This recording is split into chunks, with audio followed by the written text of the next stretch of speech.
आलस ही असफलता का कारण है। कितना हूँ कोई प्रयास करे, यदि आलसी है तो वो कभी भी सफल नहीं हो सकता। इसलिए आलस, निद्रा और जम्हुआई, ये तीनों हैं काल के भाई। आलस बहुत ही बाधक है, उसी का सहयोगी निद्रा है और जम्हुआई। इसलिए किसी भी काम को करने से पहले हमें उसके विषय में जानकारी प्राप्त कर लेनी चाहिए और आलस को दूर करना बहुत जरूरी है। आलसी कभी भी सफल नहीं हो सकता किसी भी कार्य में।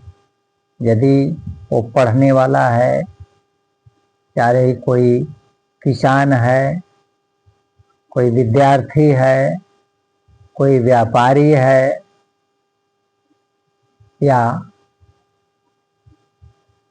कोई नौकरी क्यों न करता हो, यदि उसके अंदर आलस है तो वो अपने कर्तव्य से चूक जाएगा। क्योंकि कोई विद्यार्थी हो यदि आलसी है तो विद्या अर्जन नहीं कर सकता। यदि कोई किसान है, आलसी है, तो अपनी किसानी सुढंग से नहीं कर सकता। यदि कोई व्यापारी है, आलसी है, तो अपने व्यापार को नहीं कर सकता। हमने देखा है बहुत ऐसे लोग हैं जो व्यापार करते हैं, दुकान खोल रखे हैं, वो कभी कभी सोए पड़े रहते हैं, यहाँ वहाँ भटकते घूमते रहते हैं और समय से दुकान नहीं खोलते। तो बहुत सारे ग्राहक, उनके जो पेट ग्राहक होते हैं, वो भी बेचारे सोचते हैं कि वो तो आदमी होगा नहीं, सोया होगा या कहीं घूम रहा होगा, इसलिए उसकी दुकान धीरे धीरे धीरे धीरे समाप्त हो जाती है। उसी तरह कोई किसान है, आलस करके आज कल करके और अपने किसानी को समय से नहीं करता है तो अंत में पछताता है। इसीलिए कबीर साहब ने कहा कि काल करे सो आज करे सो अब, पल में परलय होएगी बौरी करोगे कब। जैसे कुछ लोग तो इस तरह के होते हैं कि दिन सुदिन देखते हैं। मान लीजिए कि आज बारिश हुई और उनके खेत में पानी हो गया, धान की रोपाई करनी है, तो अब मान लीजिए आज मंगलवार ही हो, आज रविवार हो, तो वो मंगलवार रविवार के इंतजार में उसका पानी सूख गया तो धान की रोपाई नहीं हो पाएगी। उसने आलस कर गया और कुछ जो है रूढ़वादी विचार को रख लिया। तो इसीलिए कहा गया है कि बाभन से चमार भला, सिंह से सुतार भला। तो किसी चीज का सुतार आ गया तो उसमें आलस नहीं करना है, आप जाग जाओ तो आप उसमें सफलता प्राप्त कर लोगे। यदि कोई विद्यार्थी है, वो अपना स्कूल से पढ़ के आया, उसके टीचर उसको काम दिए और वह सोचा कि आज नहीं कल करेंगे, उस काम को आज नहीं कल पूरा करेंगे। ऐसे करते करते आलस करके वो बेचारा धीरे धीरे यहाँ तक कि जिस दिन एग्जाम होता है उस दिन भी वो नहीं पढ़ता, अपना नहीं काम करता और वह असफल हो जाता है। इसलिए कभी भी किसी भी काम को करने से पहले अपने आलस को हटा दो, आप सफल हो जाओगे। आज दुनिया में जितने आलसी हैं वो समस्या में पड़े हुए हैं।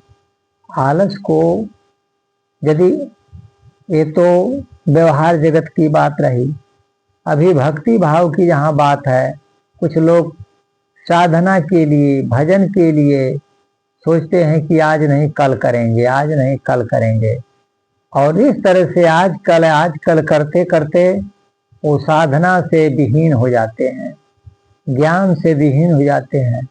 वो अपना जो मूल कर्तव्य उसका पालन नहीं कर पाते।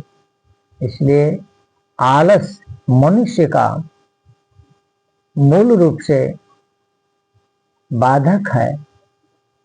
वह आलस जो है काल के प्रेरणा से उत्पन्न होती है, इसलिए इसका विरोध करना चाहिए, आलस का विरोध करना चाहिए। आलस आवे तो आप सजग होइए, तब तो अपने काम कार्य को कर पाएंगे।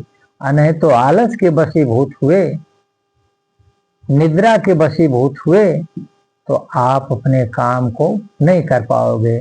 जैसे कोई काम जरूरी है, आप आलस में आ गए, निद्रा में आ गए, सो गए, जाना है आपको 10 बजे, आप सो गए 11-12 बजे तक, तो फिर कैसे होगा। इसलिए अपने समय का ख्याल करना बहुत जरूरी है। समय को ख्याल में रख करके काम करने वाला सफल हो जाता है, और समय का जो ख्याल नहीं किया वो अंत में पछताता है। अब पछताए क्या होत है, जब चिड़िया चुग गई खेत। जब समय समाप्त हो जाएगा, कार्य का समय बीत जाएगा, तो फिर जाग के या परिश्रम करके आप क्या करोगे। तो समय से पहले आप किसी भी काम को करने के लिए तत्पर होगे तो सफलता मिल जाएगी। आपको भक्ति करना है, व्यापार करना है, कृषि करना है, चाहे नौकरी करना है, सब में आपको सजग रहना है। आपको आलस और निद्रा दोनों से सजग रहना है, तब तो सफलता मिल सकती है। अन्यथा पछताने के अलावा कुछ नहीं हाथ लगेगा। इसलिए आलस पर ख्याल करें। आलस तो आती है सबको, लेकिन जो लोग सजग होते हैं तो उसके लिए उपाय करते हैं। यहाँ तक बहुत सारे बच्चे होते हैं कि अलार्म लगा देते हैं और समय पर, आलस तो आती फिर भी, ये शरीर का स्वभाव है, इसमें आलस, निद्रा, जमवाई, ये सारे अनेकों प्रकार के विघ्न आएंगे, लेकिन उन विघ्नों को टालते हुए अभ्यास करते हैं। तो करत करत अभ्यास से जड़मत हो सुजान। अभ्यास करते करते, जैसे कोई विद्यार्थी है या कोई भजनानंदी है, बाई चांस वो किसी कारण से उसको आलस आ रही है, निद्रा आ रही है, तो वो अब धीरे धीरे प्रयास करता है, और प्रयास करते करते करते करते फिर वो आदती बन जाता है। जैसे 8 बजे सो गया शाम को, और 6 बजे सुबह तक ही सोता रह गया। लेकिन कुछ ऐसे लोग हैं, ऐसे बच्चे हैं जो कि अपना अलार्म लगा दिए, तो उनको उठना है 4 बजे, 4 बजे का अलार्म लगा दिए, उठ गए। इसके बाद थोड़ा टहले फिरे, मुंह हाथ धोए, शौच क्रिया किए,